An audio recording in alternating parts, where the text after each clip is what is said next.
Valley has often been referred to as Harvest Moon, but with all of the stuff that concerned ape wants in it. Well, that's basically what Little Dragon Café is. You see, Harvest Moon was created by, Yasuhiro Wada. When he pitched the game to Marvelous Interactive, he says, "I think it'd be really fun if you had a game that basically emulated my childhood." Now, Marvelous knew that Wada was from the Japanese countryside, and they thought, a game where you run a farm? A farming simulator? That sounds like a lot of fun. So they greenlit it, and they made it. But when the game was finally made, Yasuhiro played it, and he's like, "This wasn't what I wanted. This wasn't my childhood." You see, the Wada family, they weren't farmers. They actually ran a cafe. They also had a side gig where they raised dragons. And so Wada, he was disappointed, but, the game was successful. So he stayed with Marvelous for about 20 years, making tons of great games. But he finally left Marvelous and he started his own company, Toy Box Interactive. And the first game that they set out to make was Little Dragon Café. Let's check it out. So you can play as a boy or a girl, and you have the option to name both characters. I went ahead and picked the boy and named him after myself, but I left my sister's name as the game wanted it to be, Rin. Then I head on downstairs and our mother makes us some breakfast, and I have a few comments about the games already. First off, this art style. I mostly like Little Dragons Café art style. It looks very unique. The environments look like they were colored in with colored pencils, and the character models look like they were drawn with crayons, and it gives the whole game a very innocent, childlike feel. But there is a problem. They colored in the character's skin with this crayon look, and it looks terrible. It makes the skin look like bark, and every gosh dang character looks like a tree ant. It looks great on the hair and the clothing, but the flesh, ugh. Honestly, it distracted me throughout the entire game. The next thing that really stands out is the movement. It feels bad. I thought it was like a frame rate problem, but later in the game I realized it was only the walk cycle that was messed up. Every 5th frame, the animation stutters while the walk cycle continues. It looks terrible! Another thing I want to criticize is the animation in this game. There are so few animation, and it's just terrible. Characters can walk and sit, but to go from one to the other, they must first phase from our mortal plane, and then phase back in, but sitting this time. Also, there are several cutscenes where a character needs to drink something, but instead of having them move their arm up, it's much easier to just have it fade to black, put a gulping sound effect, and then fade back in. There are so few animations in this game, and the walk cycle is so bad that I am astounded that this game was headed by someone who has supposedly been in the gaming industry for over 20 years. Another thing is your character's abysmal jump. Oh my gosh, if Miyamoto had the chance to smack the person who designed this jump, he would probably go for it. Now, I get it. This game has some Metroidvania elements, so they want to keep you out of certain areas. But wow, would you look at that crippled hop? It feels bad to use. And if you want to climb something, ooh, you're gonna be in a world of misery. How do you even let a game ship like this? Let me off this cliffside, you glitchy piece of garbage! In all honesty, after a few hours of this, you get used to it, but this is a joke. Optimization is terrible in this game. The dragon parts are pretty good, and the cafe parts are pretty good, but everything else falls to the wayside. Anyway, our mother makes some food for us, and then she knows full and well that she may die the very next day, and so she tells the kids, "Hey, what would you like for breakfast tomorrow?" Well, we go ahead and tell her some meat, and then we go to bed, and then she falls into a coma. The next day, a creepy old dude shows up and tells us that our mother was actually half dragon, and that her human blood is out of sync with it, and that the only way that we can save her is by raising this baby dragon and feeding it lots of delicious food. So with that, we get to learn how to cook, and in this game, you pick a recipe, you choose what ingredients you want to use, and then you hit the buttons in time with the music. At last, all of my years of training, they're about to pay off.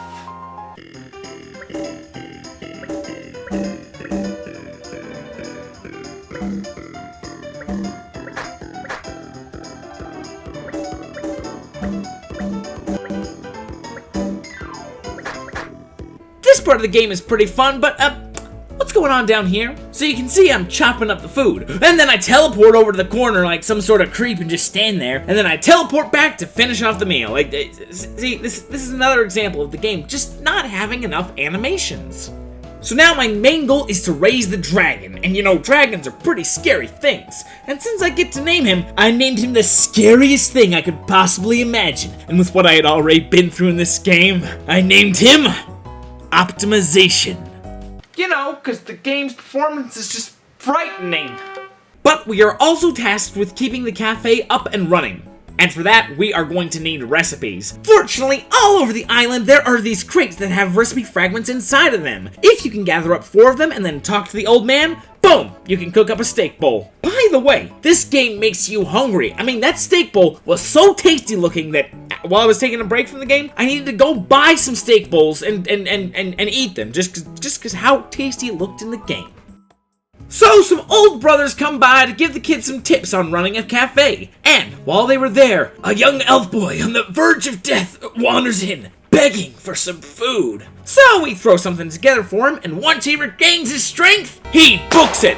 Ooh, looks like we got a diner dasher, boys! Optimization! Kill! The old men scold him and say since he was on the verge of death and we fed him, he kind of owes us a life debt as a server.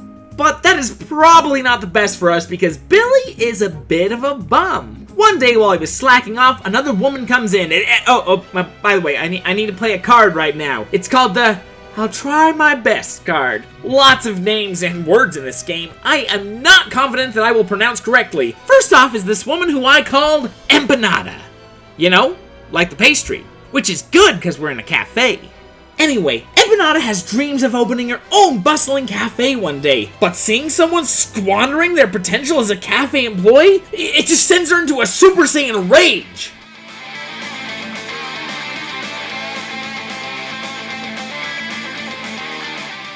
After she calms down, she asks if she can work for us to get her some valuable cafe experience. Now the cafe has 4 employees, 4 waiters, but we haven't done any actual cafe work. You see, we still need a cook. But then, the most fabulous orc who ever lived walks in. Balagog Gronolob. Well, actually his name is Luca-Cola, but I'm going to name him Luca-Cola because it rolls right off the tongue and it sounds like a tasty drink. And let me tell you, Luca here is indeed a tall drink of water. But he is also fancied by the cafe and offers to be our chef. And now we can start cafeing. Cafeing. I'm using it as a verb. I mean the cafe portion of the game finally unlocks for us, so we can start, serving meals. So this is one of the game's strong suits. It is a lot of fun to have a customer walk in, take their order, grab their plate, present it to them, and try and balance, lots of customers, trying to get them their meal before they get angry and walk out. However, it starts out really slow. Only the same 3 customers per day? Later in the game, it gets crazy, fun, and chaotic. But right now, it is actually very boring. And that's a big problem with the game. When you're not serving your customers, you are expected to be out in the field, gathering ingredients and recipe fragments. But the area you start out in is so painfully small. Slowly, they open up more and more areas as the dragon grows. But honestly, the map is just so restrictive. I'm getting claustrophobic!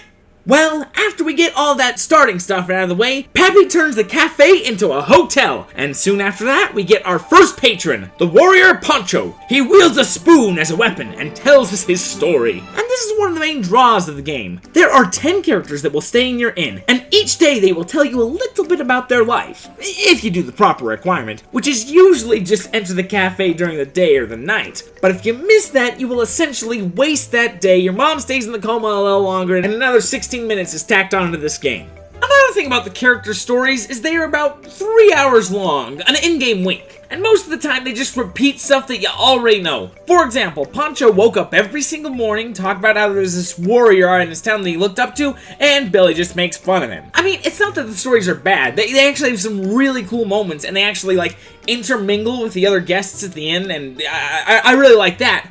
But I really wish I could have progressed through them just a little bit faster. But nope. Here's a little crumb of the story, and if you work really hard today, tomorrow I'll give you another crumb. Eventually, Poncho tells us that the warrior that he idolizes used to eat a powerful zucchini every day. Well, zushi? I called them zucchinis throughout my entire playthrough, so you're gonna have to deal with me calling them that for the rest of the review. Anyway, I need to make this meal that Poncho idolizes. Every character will need to be fed a special meal so that they can finally get over their problems. So, after learning about Poncho's story, optimization is a little bit bigger, which gives him the ability to kill zucchinis and move small boulders. So, I have him move this one, hop up here, and there it is, the powerful zucchini. Optimization. Kill. After that, I grab his meat, take it back to the cafe, and make Poncho the meal. And the next day, Poncho moves on to his next warrior thing. I don't know, man. The day after that, we meet the next character, Celis the Witch, and she hates humans because they don't use magic. And because of that, she just got into a fight with her gran because her gran doesn't hate humans. But she is super hungry, so she'll eat our slop, at least until she can get a grip on her magic again. Yep, humans suck because they can't use magic, but right now she's kind of in the same boat. So, most of the guests at the cafe have one of the members of the staff that they confide in, and Celis talks to Luca-Cola. And basically, he tells her that goblins and uruks are really mean to him because he's an orc. And she feels bad that he has to experience racism. And then he tells her that her acting superior just because she knows magic is basically the same thing. Finally, after about a week of talking, she decides she wants to try the dish that her gran tried to feed her. Country-style eel. Eels, by the way, can be found immediately to the right of this bridge. I went and fished up a couple, cooked it up for Celis, and then she recognized this was the same dish that her gran tried to feed her whenever Celis was feeling sad. And with that, she got over her racism. Hooray! The next day, she left on her way, a better person. And yet, she still didn't have her magic back. Alright, the next guest at the Little Dragon Café and Inn was a young runaway. And this was probably my favorite part of the game because, in real life, and this transfers over to video games as well, I love the rain. And during Rosette's stay, it rains almost every single day. There was probably more rain during the week that she was here than the other 30 hours combined. She stares out the window. It rained on my mother's wedding day. She's dead now. But there's this song she liked called The Rainy Bride. Wish I could hear it, but this darn rain. But me, I hate the rain. I saw an old man get hit by a train. He didn't see it in the pouring rain. That's not a joke, by the way. She really did see some dude get creamed trying to save some deaf girl. There was even this one cutscene where Empanada turns on the jukebox and we learned that it's actually the Rainy Bride song. And I love this song. It has that 50s progression that I absolutely love. And this is actually as good a time as mentioned as any other, that even with all of this game's shortcomings, the game's soundtrack is absolutely fantastic. I love the cafe song, the exploring the field song, and just the whole game is elevated by the music that is going while you play this game. Eventually, we learn that Rosetta ran away because her father only decided to step up as a parent after her mother died, and he also broke her favorite cup. However, in the story, Empanada accidentally broke Luca-Cola's favorite plate, but Luca-Cola did forgive her. It's only then that Rosetta realized, wait, even if somebody breaks something, you don't need to hate them forever? That's crazy. Hey, can you guys make me a dish that my mother would always make me? After that, a fishing spot appears down here. Now I can get some shrimp and scallops to make her, I don't know how to pronounce that. It looks kind of French. After that, the sun comes out. She wears pink and returns home to her father, because she realizes that he's probably really torn up about his wife's death as well. Yay, empathy! And right here is the golden age of this game. Finally, the lunch and dinner crowd actually provide a bit of a challenge. And you can get 12 to 18 customers per day, including Celis. It's fun, it's engaging. The only annoying part is your employees just push you around. And if you're trying to take a dish to the sink, nope, screw you! This is your home now. As a matter of fact, later in the game I experienced a glitch where I would actually push them out of the way and oh my gosh, this is so much better! It was actually after I'd left the game and started it back up, and I thought it was a patch. Toybox, Wada, you have got to make this a feature. It removes the worst part of a fun section. Occasionally, while you're waiting on the tables, your sister will sweep, Empanada will sulk, and Billy will jam out. And you need to go over and to talk to them so that they'll actually help with the customers. And I find this engaging. It gives you something else to do besides focusing on the orders.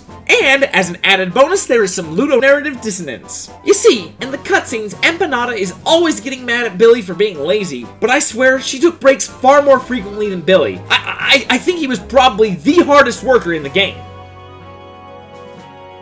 Now a spooky ghost comes to the cafe. He enjoys scaring our customers, and Billy enjoys smacking him in the back of the head. But with the days that he spends with us, Billy actually talks to him about his life, death, and how he had a deaf girlfriend, who he really did love, and he even died trying to save her. But apparently, afterwards, she could no longer see him. It's got weird ghost rules, like apparently main characters can see him, but like our customers can't. I don't know. One day, Rosette came back, and she said that the ghost in the corner, it looked like the man that she saw die in the rain. What the fuck? This is super cool, and it's why I really enjoy the guests in this game, because from this point on, almost every single one of the guests has their story intertwined with another guest in some way, and there's always some subtle foreshadowing. I thought it was super neat. Well, eventually Maurice tells us about a meal that he ate while he was alive, we cook it for him, and he changes colors and moves along. And here's where I feel that quite a few people will actually quit. I really wanted to, because I ran out of salt, and a lot of my menu depended on salt. Now I have to go and change my entire menu, and I can't even find salt. And honestly, the rest of the game, any recipe that you put on the menu will almost instantly be invalidated because all the people will eat the ingredients and you won't be able to make it. It's just not fun. And this kind of brings me to the stupidest problem in this entire game. Little Dragons Café is a cafe game without money.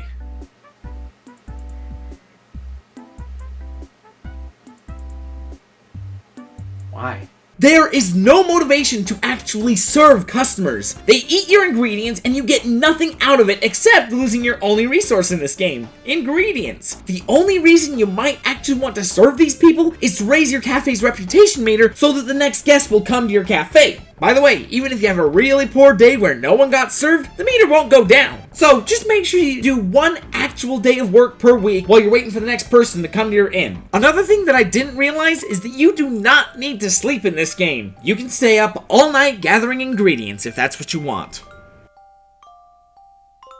I wish this game had implemented currency so you could buy stuff. Change how the shop looks, more recipe slots for the menu, ingredients. Seriously, I never recovered from the salt shortage. For the rest of the game, half of my recipes were off limits because they required salt, which would immediately get siphoned.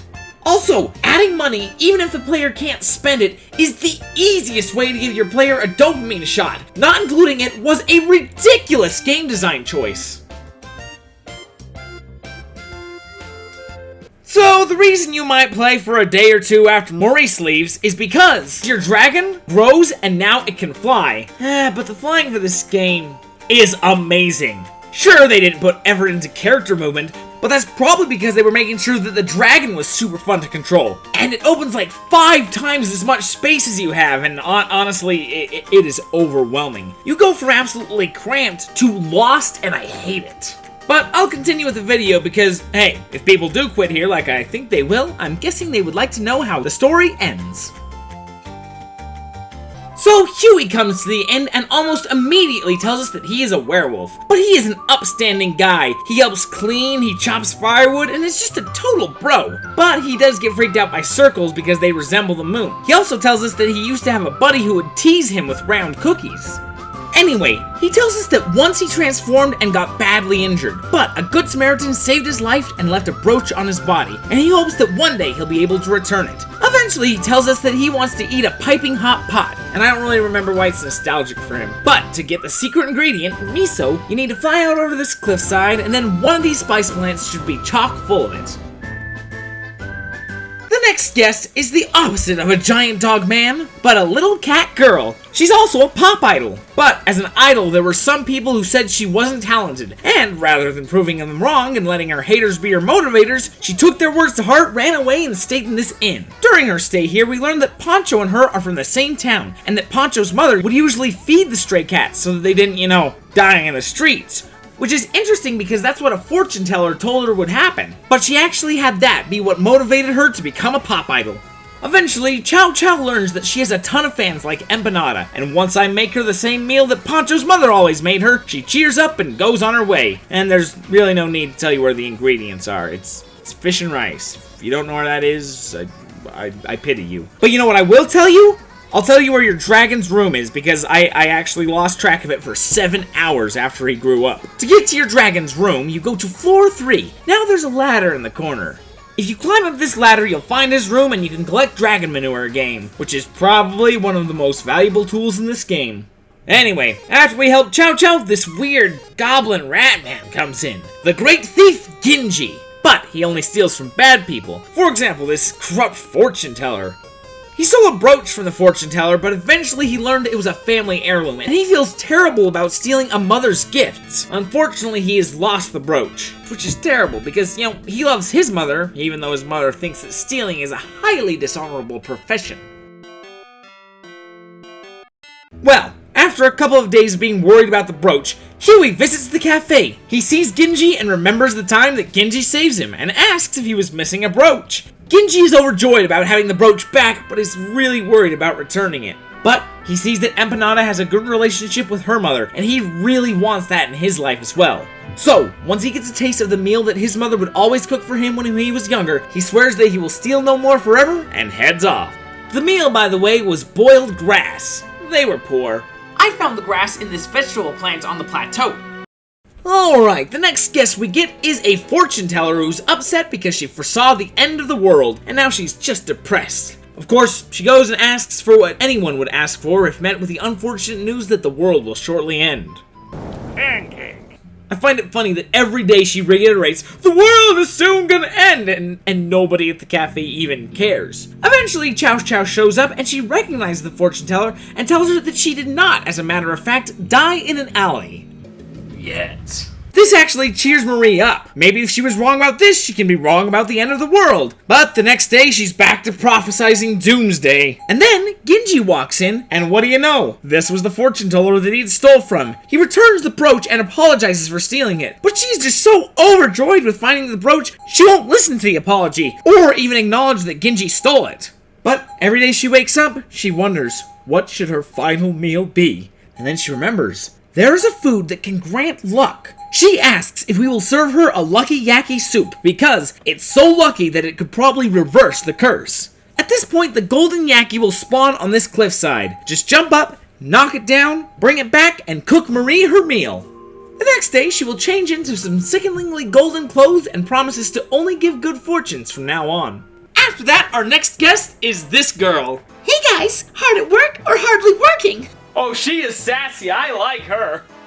Yep, this is Lanch. She terrorizes people and takes their shrieks of horror as hollers of joy. She had this friend that she would always offer cookies to, and they would just get so excited they would run around with anticipation. It was Hugh, by the way. Lanch was the friend who would always tease him with cookies.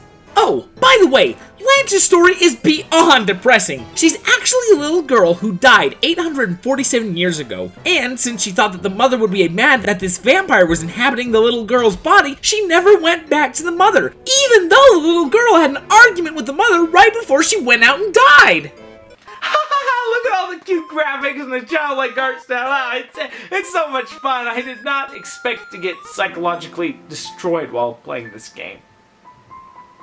Lanch does not believe that she is the little girl who died, but rather she took over the body. But she does occasionally get glimpses of the girl's memories. For example, she remembered a dish that the mother cooked for her using garlic. Lanch wants to try this dish, but she's a little worried since she doesn't know how a vampire may react. However, she has been in direct sunlight, so I wouldn't worry too much. By the way, if you haven't made it to the top of the map yet, this is where you harvest platinum garlic for the meal. After Lanch eats the meal, she learns that she loves garlics and realizes that she was definitely the little girl who died and she just repressed the memories. Yeah, probably because it's so freaking depressing.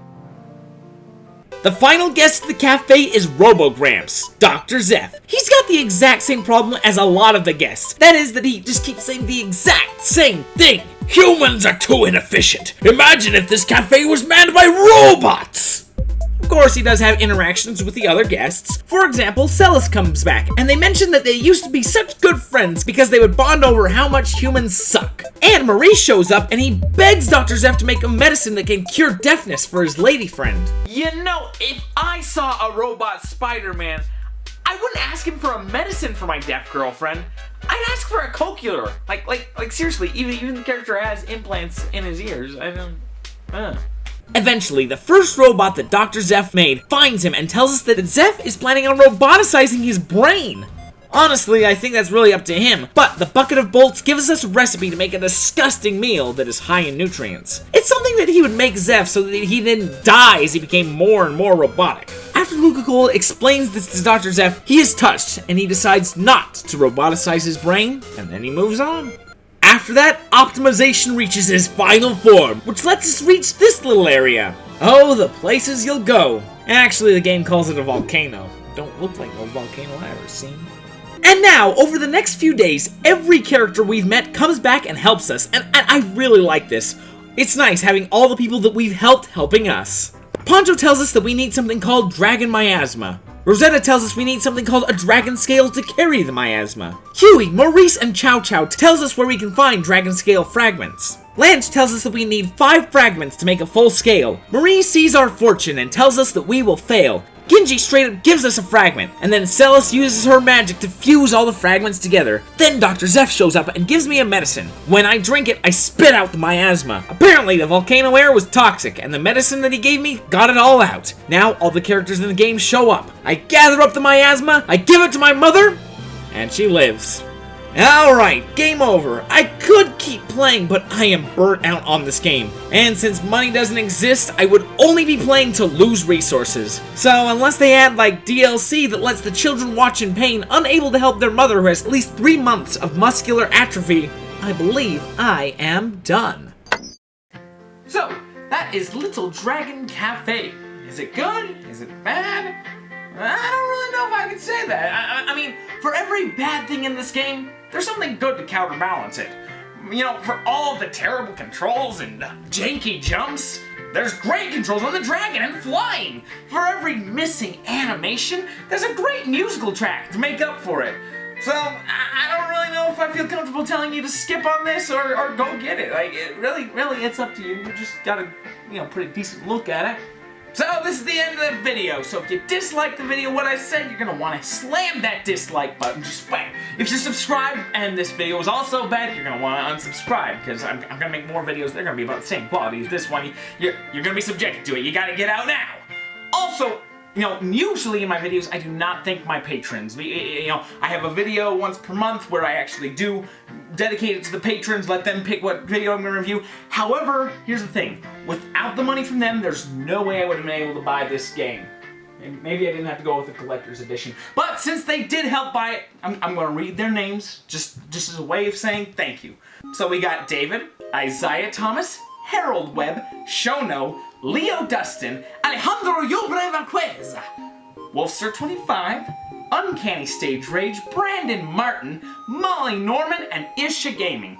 Honestly, without you guys, this video would not have happened. So much thanks. And here's the thing, my next video is going to be another Patreon picks. If you want to join in on the thing and have the chance of telling me what game to review, just go donate and you will be added into. I do a drawing every month, so you're gonna have to find it on your own though. I'm not even gonna put the link in the description. If you can find it, well, I'm assuming you're clever enough to find it on your own.